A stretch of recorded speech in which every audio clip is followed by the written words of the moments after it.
नमस्ते। कैसे हैं आप सभी लोग। आपको गणपति बप्पा मोरया। महाराष्ट्र में गणपति का फेस्टिवल चल रहा है। 5 दिन के गणपति चले गए हैं और अभी 7 दिन के जाएंगे और उसके बाद जो है अनंत चतुर्दशी को विसर्जन होगा। और मार्केट तो फ़िलहाल ठीक ही है। जैसे हमारे में मान्यता है कि गणपति जो है रिद्धि और सिद्धि के देवता हैं और सारे कष्टों को हरने वाले हैं। उनको कहते हैं कि भाई विनायक है, संकट मोचन है। इसके लिए कोई भी काम शुरू करने के पहले हम लोग गणपति की पूजा करने का विधान है कि भाई कुछ भी करो सबसे पहले गणेश पूजा। हम कहते भी हैं कि बाबा वक्रतुंड महाकाय सूर्यकोटि समप्रभ निर्विघ्नं मे कुरु सर्वकार्येषु। तो सारे मेरे कामों को निर्विघ्न पूरी करें। ऐसे ही तो लाइफ भी है। हमारे जो इन्वेस्टमेंट की वेल्थ की जो जर्नी है उसमें भगवान हम कहते हैं प्रार्थना कि भाई हेल्थ दे, साथ में वेल्थ भी दे। क्योंकि अगर हेल्थ है वेल्थ नहीं तो भी तकलीफ़ है, अगर वेल्थ है और हेल्थ नहीं तो भी तकलीफ़ है। तो इसके लिए ज़रूरी है कि हेल्थ और वेल्थ दोनों बनी रहे, तो वो सारे विघ्न दूर हों। तो उस कड़ी में बहुत ज़रूरी है कि हमारी जो सेफ्टी, हमारे विघ्न जो हैं वो गणपति बप्पा हरें। लेकिन उसके अलावा एक ज़रूरी है लाइफ में, सबसे पहले इंश्योरेंस का होना। इंश्योरेंस मैटर करता है। लेकिन हमारे यहाँ थोड़ी भ्रांति है कि हम लोग इन्वेस्टमेंट को सेविंग या इन्वेस्टमेंट समझ लेते हैं। तो और हम आज तक यही करते ही आए हैं साधारण तौर पर। लेकिन इन्वेस्टमेंट, सेविंग और में और इंश्योरेंस में फ़र्क है। इंश्योरेंस है एक्चुअली जो नुकसान होना है या संभावित नुकसान से बचने के लिए जब प्रावधान है वो एक्चुअली इंश्योरेंस है।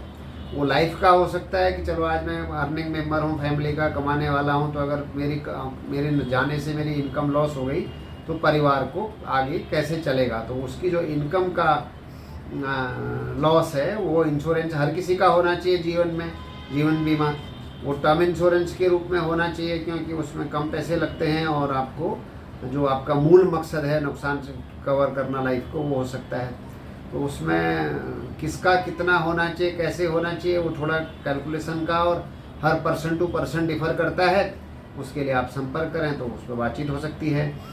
दूसरा विषय है कि भाई हेल्थ हो गया तो उसके बाद आजकल सबसे बड़ी समझ ये है, मैं हर किसी को कहता भी हूँ, आदमी दुनिया से गया तो वापस लौट के देखता नहीं है कि क्या चल रहा है। लेकिन अगर हॉस्पिटल में एडमिट हो गए, कोई बड़ी बीमारी हो गई, तो आजकल आप देख रहे हैं कि छोटी छोटी चीज़ों के लिए कितने ज़्यादा पैसे लगते हैं। तो वो पैसे अगर आपको चुकाने हैं तो फिर अगर आपने उसके लिए कोई व्यवस्था नहीं की तो आपकी सारी व्यवस्था अव्यवस्था में बदल सकती है, सब गड़बड़ हो सकती है। इसके लिए ज़रूरी है कि आप जो है ज़रूर से अपना भरपूर मतलब उचित मात्रा में आपका मेडिक्लेम होना चाहिए। आजकल 2-5 लाख रुपए से कुछ होता नहीं, कम से कम 25-50 लाख रुपए का मिनिमम मेडिक्लेम होना ही चाहिए। क्योंकि वो फिर कौन सी कंपनी का होना चाहिए, मेडिक्लेम में भी 2500 कंपनियां हैं, हर कोई दावा करता है। जैसे मैंने पहले भी एक बार कहा था कि मेडिक्लेम में क्या होता है, इंश्योरेंस लेते समय सब मीठा मीठा बात करते हैं जब देने। और दूसरी एक चीज़ है कि इंश्योरेंस का जो फॉर्म होता है, डिक्लेरेशन होता है, तो उस इंश्योरेंस जब आप खरीदते हो तो कंपनी तब आपके ऊपर विश्वास करती है कि आप जो बोल रहे हो सच बोल रहे हो। लेकिन जब उसको क्लेम देना होता है तो फिर आप पे नहीं, वो आपके जो फैक्ट्स हैं, आपकी जो रिपोर्ट्स हैं। मैंने बोला कि मुझे शुगर नहीं है, मुझे हाइपरटेंशन नहीं है, लेकिन उसमें हाइपरटेंशन निकला तो कभी से था क्या था। ये बहुत सारे मुद्दे हैं जिनके ऊपर आपका क्लेम निर्भर करता है।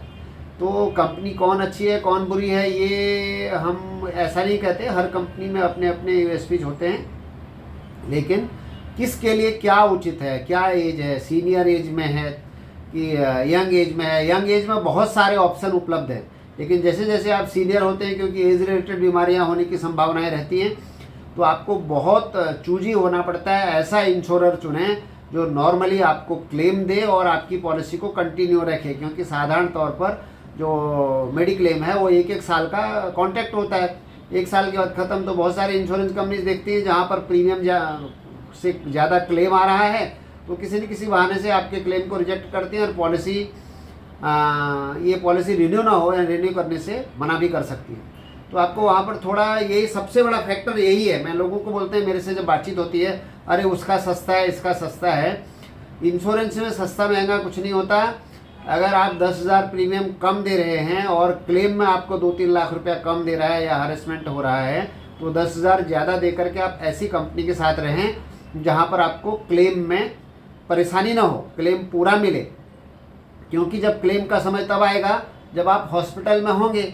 आप घर पे अगर सब कुछ ठीक ही है तो मैं तो ये कहता हूँ ना, जैसे वो कहते हैं भाई ये विघ्न हरने के लिए गणपति बप्पा मोदक चढ़ाओ, ये प्रीमियम आपका जो है वो हो गया। समझो कि सबसे बड़ी कृपा तो ये रहेगी गणपति बप्पा की, बीमारी आवे ही नहीं। बहुत जन बोलते अरे भाई साहब 10 साल से प्रीमियम भर गया, इसका कुछ निकालने का जुगाड़ बताओ। अरे जुगाड़ यही है, हॉस्पिटल में भर्ती हो जाओ, चीर फाड़ कराओ, इंजेक्शन खाओ तो क्लेम आ जाएगा। तो ये अगर आपको ये भाव रखना ही नहीं चाहिए। सबसे अच्छा है कि आपका प्रीमियम जावे और आप हॉस्पिटल में जाने से बचें। अगर प्रीमियम दे करके आप हॉस्पिटल में जाने से बच सकते हैं तो इससे अच्छी कोई बात नहीं है। लेकिन अगर कभी हॉस्पिटल जाना पड़े तब उस समय फिर ये नियम वो नियम ना हो करके आपको आपका जो खर्चा है, जो प्रॉब्लम है, वो क्लेम हैसल फ्री होना चाहिए। ये मेडिक्लेम में सबसे ज़रूरी है। क्योंकि लाइफ इंश्योरेंस में क्लेम कम आते हैं, कैजुअलिटीज़, डेथ कैजुअलिटीज़ कम होती हैं, लेकिन मेडिक्लेम में अधिकतर आदमी कभी भी बीमार पड़ने की संभावना रहती है। यहाँ ऋतु बदली होती है, कभी डेंगू, आजकल देखो मुंबई में बहुत सारे डेंगू हो रहा है, ये हो रहा है, वो हो रहा है, कुछ न कुछ होते रहता है। और फिर जैसे जैसे उम्र बढ़ती है तो एज रिलेटेड इशूज होते हैं, बहुत सारी चीज़ें होती हैं। तो आपको 2 चीज़ें बहुत ध्यान रखनी है कि कंपनी क्लेम दे और आपकी पॉलिसी को लाइफ लॉन्ग रिन्यू करे। तो आज के लिए बस इतना ही। गणपति बप्पा के अवसर पर आपको बहुत बहुत शुभकामनाएं। बप्पा हम सब का भला करे। और विशेष तौर से जैसे मैंने कहा इन्वेस्टमेंट की, क्योंकि पहले इंश्योरेंस बाद में इन्वेस्टमेंट और ट्रेडिंग सब चीज़, तो हम लोग के पास एडुकेट लाइफ इंश्योरेंस और हेल्थ इंश्योरेंस रहे। मैं ऐसा सोचता हूं कि आप सब लोग इस विषय पर सोच रहे होंगे। एज ए MD फिनवेस्ट आपको कुछ भी ज़रूरत हो तो आप हमसे सलाह मशवरा कर सकते हैं। तो आप मुझे सीधे संपर्क कर सकते हैं, मेरी टीम से संपर्क कर सकते हैं। नीचे mdfinvest.in पर आप लॉगिन कर सकते हैं। इस चैनल को देखने और के लिए बहुत धन्यवाद आपका। प्लीज़ इसको कृपया सब्सक्राइब ज़रूर से करें और हो सके तो अपने सर्कल में इसको थोड़ा फैला भी दें, शेयर कर दें और अपने अमूल्य सुझाव